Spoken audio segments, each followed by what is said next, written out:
Hello नमस्ते।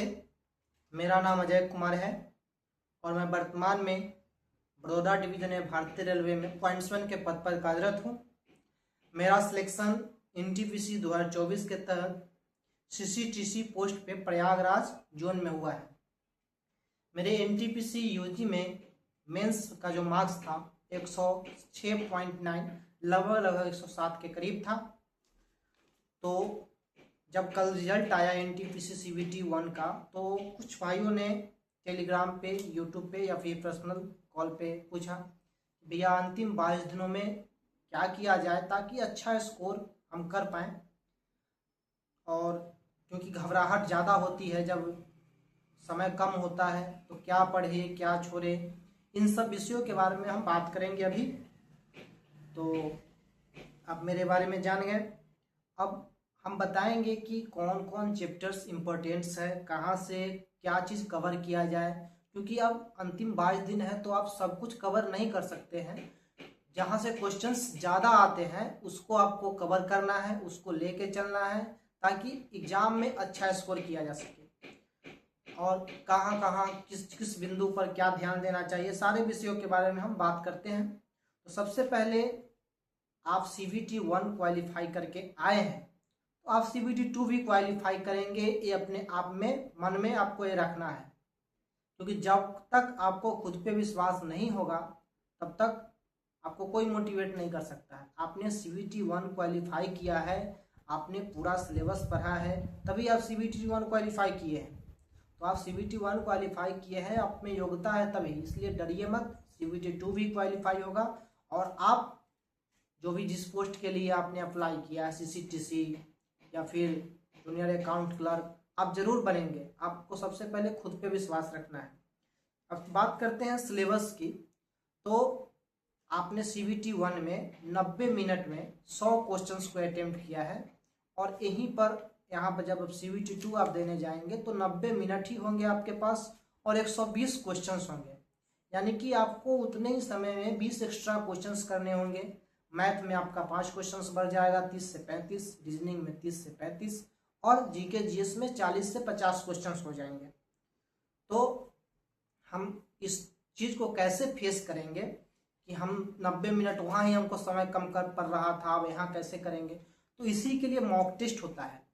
तो सबसे पहले जिन भाई का अभी मेंस लगा हुआ है 17 सितंबर को, तो वो अभी 22 दिनों में कम से कम 11 मॉक टेस्ट जरूर देंगे, क्योंकि मॉक टेस्ट आपको बहुत सारा चीज़ इम्प्रूवमेंट करता है। आपका कौन सा सेक्शन कमज़ोर है इसको बताता है, आप कहाँ गलती कर रहे हैं इस चीज़ को बताता है। उसके बाद आपको सबसे ज़्यादा मॉक टेस्ट से फ़ायदा होता है और आपका समय, आप टाइम मैनेजमेंट कर पाते हैं अच्छे से या नहीं, इसके बारे में आपको मॉक टेस्ट सबसे ज़्यादा फायदा करता है। क्योंकि आपको एग्जाम में 90 मिनट में 120 क्वेश्चंस बनाने हैं, तो आप यहाँ पर उस चीज़ को बना पा रहे हैं या नहीं। क्योंकि उस 90 मिनट में आपको वहाँ पे थंब भी लिया जाएगा, आपका आँख का भी लेगा, तो इस सब में आपको 1-2 मिनट वहाँ भी जाएंगे। तो आपको मॉक टेस्ट का प्रैक्टिस करना चाहिए। अब कहाँ से प्रैक्टिस करें आपके ऊपर है। RBE का प्रैक्टिस कर सकते हैं, टेक्स्ट बुक का प्रैक्टिस कर सकते हैं, आप कहीं से भी प्रैक्टिस कीजिए, मायने नहीं रखता है, आपको प्रैक्टिस करना चाहिए। अब बात करें सिलेबस, तो सिलेबस तो आप लोग सब जानते ही हैं, सिलेबस बताने का कोई ज़रूरी उतना है नहीं, लेकिन कहाँ कहाँ से किस टाइप के क्वेश्चन आते हैं उसको बता देते हैं। बात करते हैं मैथ्स की। सबसे पहले मैथ की बात करते हैं। तो मैथ में 35 क्वेश्चंस आएंगे। 35 क्वेश्चंस में सबसे ज़्यादा क्वेश्चंस अरिथमेटिक से आएंगे, यानी कि 80%, लगभग 75 से 80% क्वेश्चंस आपको नंबर सिस्टम और अरिथमेटिक से आएंगे। तो आपको इसके लिए अच्छे से प्रैक्टिस करके जाना है। आपको परसेंटेज, रेशियो, ये सब का अच्छा नॉलेज होना चाहिए। आपको परसेंटेज और रेशियो अच्छे से आता है तो आप अरिथमेटिक का 90% चैप्टर को सॉल्व कर लीजिएगा, क्योंकि सब जगह आपको रेशियो और परसेंटेज ही लगभग है। उसके बाद आपको यूनिट डिजिट का अच्छा ज्ञान होना चाहिए, क्योंकि आप बहुत बड़े बड़े क्वेश्चंस को यूनिट डिजिट से आप सेकंडों में बना लेते हैं, जो आपको मिनटों लग सकता है। तो यूनिट डिजिट आप अपनाएंगे। By options, value putting, multiple factor, ये कुछ ऐसे तरीके हैं मैथ्स में जो आपको समय को काफ़ी कम कर देता है। जैसे आपको अलजेब्रा में वैल्यू पुटिंग से आपको आसानी से बन जाता है, मल्टीपल फैक्टर आपका मेंसुरेशंस में काम आता है, जहाँ पे आपको 22/7 या फिर किसी चीज़ का गुणज है हम देख सकते हैं। अगर हम 3 से गुणज कर रहे हैं तो आंसर में भी 3 का गुणज आना चाहिए। ये सब कुछ ऐसे तरीके हैं जो आपको आना चाहिए। उसके बाद बात करें रीजनिंग का, तो रीजनिंग में प्रीवियस ईयर आप कर लेते हैं तो रीजनिंग सफिशियंट है। लेकिन फिर भी मैं बोलूँगा एक बार जो ग्रेजुएशन CBT 2 का एग्जाम हुआ है उसमें जो भी पजल्स आए हैं, जिस तरीके से क्वेश्चंस आए हैं, उसको आप प्रैक्टिस कर लीजिए और उस तरह के पजल्स को, सीटिंग अरेंजमेंट को ज़्यादा से ज़्यादा प्रैक्टिस करें तो रीजनिंग आपका यहाँ से कवर हो जाएगा। रीजनिंग आप रोज मॉक टेस्ट भी दे रहे हैं तो रीजनिंग आप कवर कर लीजिएगा। रीजनिंग ज़्यादा हार्ड नहीं आ रहा है। अब बात करते हैं GK GS। तो GK GS में आपके 50 क्वेश्चंस आएंगे। अब 50 क्वेश्चंस में GK GS में पार्ट बाय पार्ट है, जैसे कि साइंस, आर्ट्स। साइंस में आपको 3 सब्जेक्ट हैं, बायो, फिजिक्स, केमिस्ट्री, जिसमें बायो से ज़्यादा क्वेश्चंस देखे जाते हैं, फिजिक्स से, उसके बाद केमिस्ट्री से क्वेश्चंस आते हैं। लेकिन एक हम डिसाइड नहीं करते हैं, हो सकता है उसका मन केमिस्ट्री से ज़्यादा पूछ दे, इसलिए आपको पढ़ना तीनों है। बायो में आपको मानव तंत्र, जो भी मानव शरीर का तंत्र है, उसके बारे में पढ़ना है। सेल्स, जो इम्पोर्टेंट टॉपिक, पादप का रोग हो गया, पादप विज्ञान, जड़, तना, पत्ती, ये सब के बारे में। फिजिक्स में आपको 2-3 चैप्टर जो है आपका इम्पोर्टेंट है, यांत्रिकी। उसके बाद आपका प्रकाश और इलेक्ट्रिसिटी, ऊष्मा। केमिस्ट्री में आपका मोल, अणु, परमाणु, और आपका बोल सकते हैं कार्बन्स और कार्बन के कंपाउंड जो भी है, ये आपको केमिस्ट्री में इम्पोर्टेंट है। पीरियोडिक टेबल आपको इतना कम जरूरी है। तो अब साइंस का बात कर लिए। साइंस से क्वेश्चंस कितने आ सकते हैं, तो 10 से 12 क्वेश्चंस आएंगे ही आएंगे, ये आपको मानकर चलना है। अब हिस्ट्री मॉडर्न ज़्यादा आएंगे, उसके बाद एनिशिएंट आएंगे, और सबसे कम क्वेश्चन अभी मेडाइवल से पूछा जाता है। अगर पूछा भी जाएगा तो 1-2 क्वेश्चन पूछे जाएंगे, जो आपको मुगल और दिल्ली सल्तनत से ज़्यादा चांसेस है। मॉडर्न में ज़्यादा चांस कहाँ से है, तो मॉडर्न में ज़्यादा चांस आपका राष्ट्रीय आंदोलन से रहता है। महात्मा गांधी के बारे में पूछ लिया जाएगा, या फिर राष्ट्रीय आंदोलन से संबंधित कोई भी तथ्य पूछ लिया जाएगा, कांग्रेस से पूछ लिया जाएगा।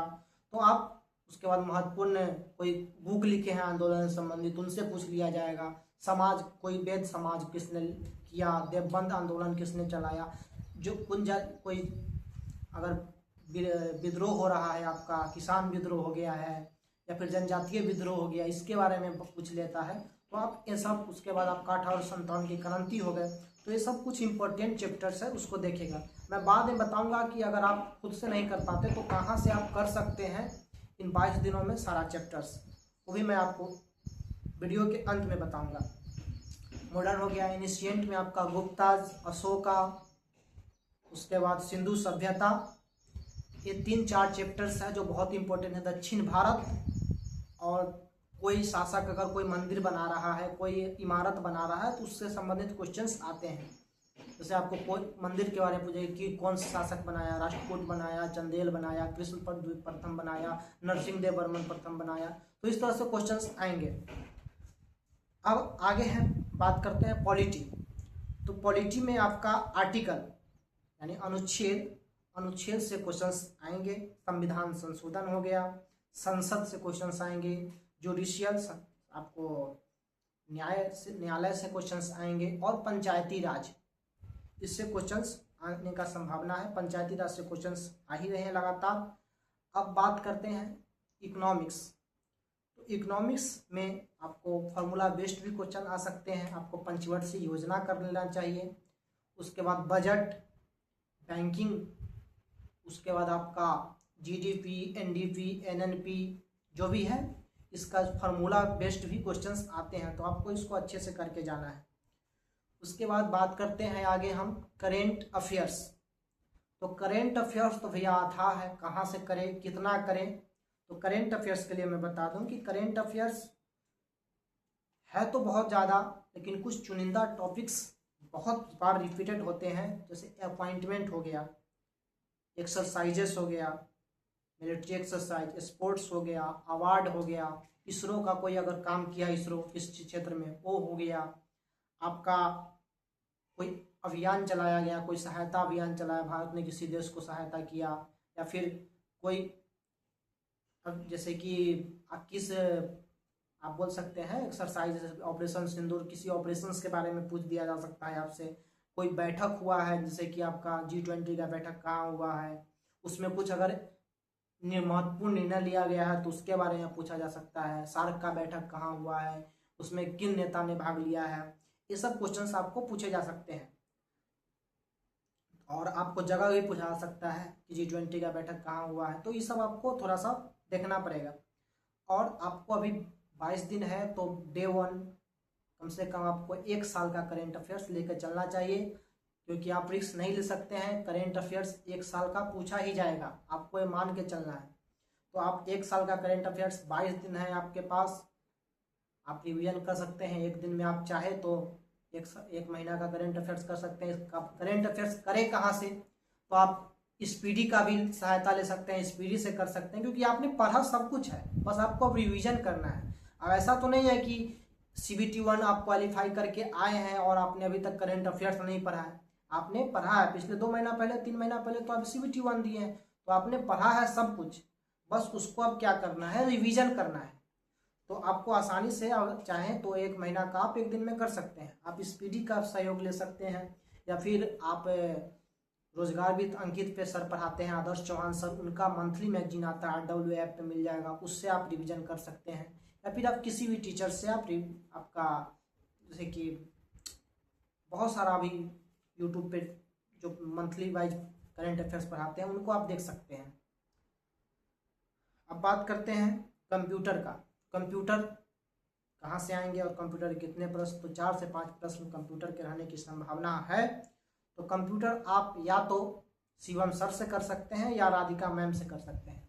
अब शिवम सर से आपको करना है तो उनका 70 दिन का क्लास है, लेकिन आप उतना कर नहीं पाइएगा, तो आप चाहे तो ये 11 घंटे का सर का कंप्यूटर का 1 शॉट वीडियो है, आप उसको भी देख लेते हैं तो काफ़ी हद तक आप कंप्यूटर सही कर लेंगे। या फिर राधिका मैम भी कंप्यूटर का कोर्स पूरा कराइए, तो उनसे भी आप कर सकते हैं, जहां आपको बेस्ट लगे। तो ये रहा सिलेबस का डिस्कशन। अब रही बात कि हम खुद से नहीं कर पाते हैं और क्या पढ़े क्या ये करे, तो हमको दिक्कत हो रहा है। तो इसके लिए क्या करिए कि आप डे वाइज सेट कर लीजिए कि हमको डे 1 में पढ़ना है, डे 2 में पढ़ना है, डे 3 में पढ़ना है, डे 4 में पढ़ना है। 22 दिनों का आप एक रोड मैप तैयार कर लीजिए। खुद से नहीं तैयार कर पा रहे हैं तो एक सक्सेस ट्रैक चैनल है, जिसके मतलब जो अरविंद सर द्वारा चलाया जा रहा है, तो उस पर पिछले बार जो NTPC हुआ था तो अंतिम 22 दिनों के लिए उन्होंने टारगेट सीरीज चलाया था, जिसमें 100 या 105 महत्वपूर्ण टॉपिक्स को उन्होंने कराया था 22 दिनों में। तो वहाँ से भी आप कर सकते हैं सक्सेस ट्रैक टेलीग्राम चैनल पर। डे 1, डे 2, डे 3 करके आपको दिया गया है 22 दिनों का। डे 1 में आपको क्या पढ़ना है, डे 2 में क्या पढ़ना है, डे 3 में क्या पढ़ना है। तो 22 दिनों में उन्होंने पूरे सिलेबस को अच्छे से कवर कराया है, जो भी इम्पोर्टेंट चीज़ है। तो आप वहाँ से भी इस चीज़ को कर सकते हैं, जिनको भी लगता है हम खुद से नहीं कर पाएंगे। अगर आप खुद से कर पाते हैं तो बहुत अच्छा बात है। और मॉक टेस्ट जरूर से ज़रूर लगाएं। और मॉक टेस्ट लगाने का तरीका क्या होना चाहिए, किस तरीका से हम लगाएं कि अच्छा स्कोर कर पाएँ, इसके लिए अगर आप वीडियो चाहते हैं तो आप कमेंट करेंगे, वो भी मैं बताऊँगा कि कैसे मॉक टेस्ट को अटेम्प्ट करना चाहिए, कैसे टाइम मैनेजमेंट करना चाहिए, टाइम मैनेजमेंट किस तरीके से होगा, और माइंडसेट क्या रहना चाहिए एग्जाम के दौरान। ये सब के लिए अगर वीडियो चाहिए तो कमेंट करेंगे, और वीडियो अच्छा लगा हो तो लाइक करेंगे, अपने दोस्तों को भी शेयर करेंगे, और चैनल्स को सब्सक्राइब करेंगे, ताकि हमें भी मोटिवेट मिले आगे वीडियो बनाने के लिए। बहुत दिनों से वीडियो नहीं आया था, कुछ पर्सनल इशू थे, जिसके कारण अब आप लोग चाहें तो रेगुलर वीडियो आएगी। धन्यवाद। जय हिंद, जय भारत।